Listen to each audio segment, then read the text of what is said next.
Selamat pagi adik-adik. Kita akan bersama-sama belajar firman Tuhan.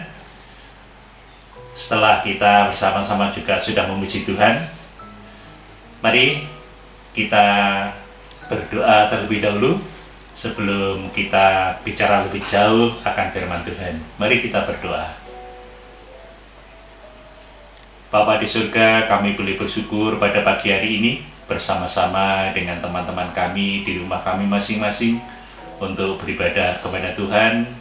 Dan pada saat ini kami akan belajar kebenaran firman Tuhan. Bimbing kami ya Tuhan melalui hamba-Mu yang akan menyampaikan firman ini, dan kami boleh belajar banyak hal di dalam hidup kami, dan kami boleh bertumbuh menjadi anak-anak yang berkenan kepada Tuhan.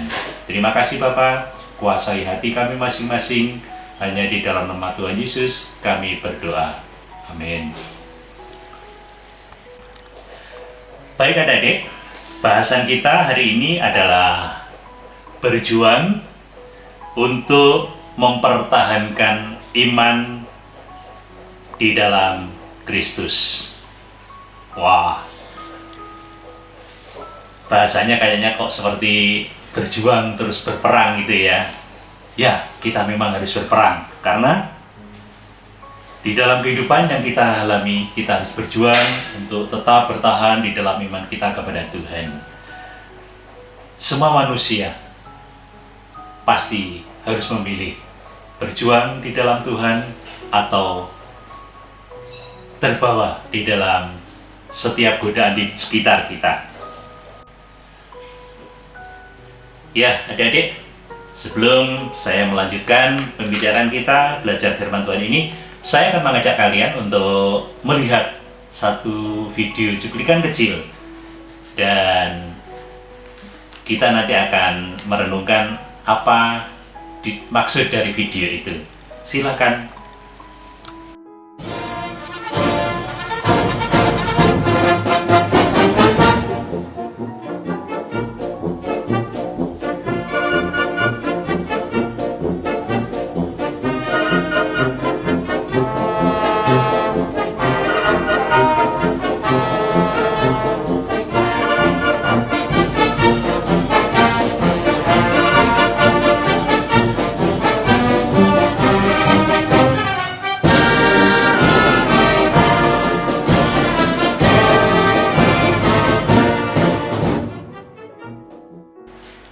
Bagaimana videonya?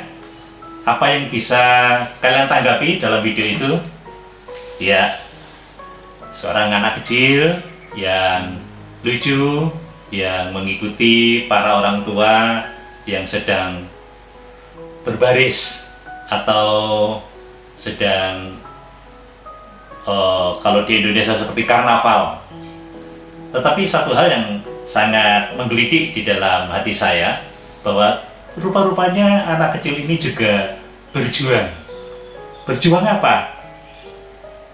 Dia berjuang mengikuti irama dari lagu itu dengan segala kemampuannya, dengan sungguh-sungguh, sehingga apa yang dilakukan itu menjadi enak ditonton, dan pasti kalian merasa gemas melihat video itu.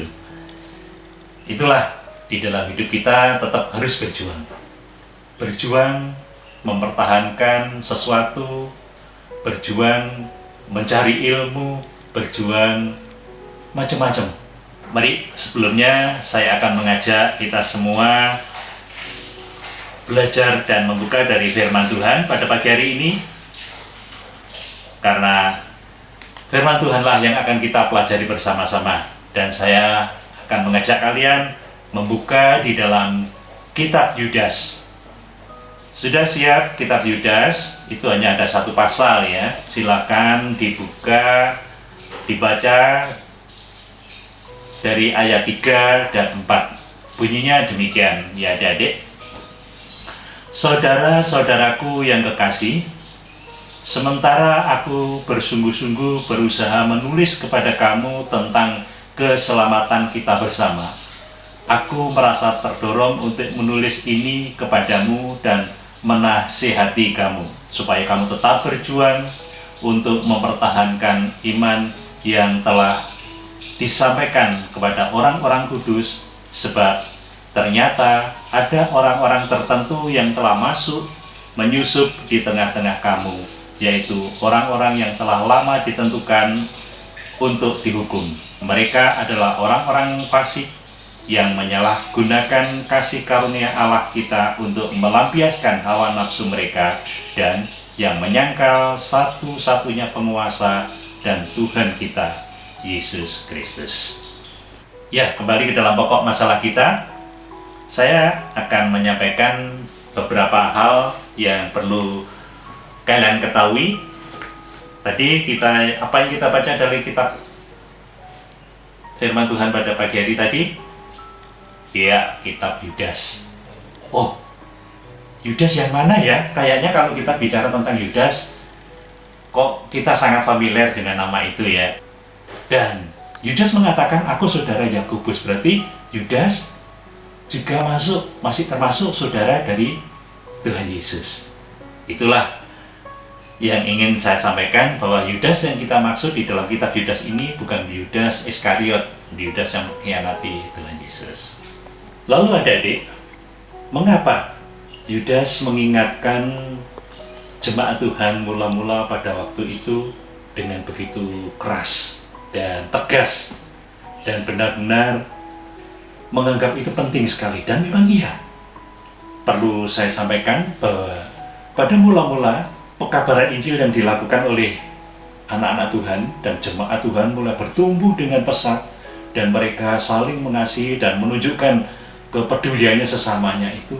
Nah, di saat itulah menyusup orang-orang yang tidak bertanggung jawab, yang memutarbalikkan fakta di dalam kebenaran firman Tuhan. Dan tentunya mereka ini adalah bukan golongan dari rasul-rasul atau golongan dari anak-anak Tuhan.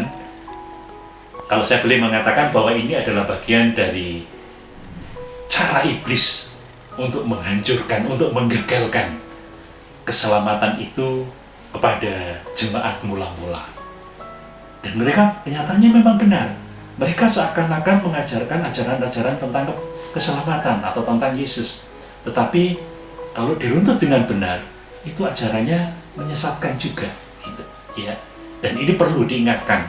Dan Yudas melihat suasana yang seperti itu, maka oleh hikmat Tuhan, Yudas menulis kepada jemaat mula-mula itu untuk menyadari bahwa di saat itulah banyak penyusup-penyusup palsu yang akan menjerat mereka dan membelokkan iman mereka kepada Tuhan yang sesungguhnya. Lalu, apakah zaman sekarang penyesat-penyesat itu masih ada atau masih gentayangan di tengah-tengah anak-anak Tuhan? Jawabannya iya.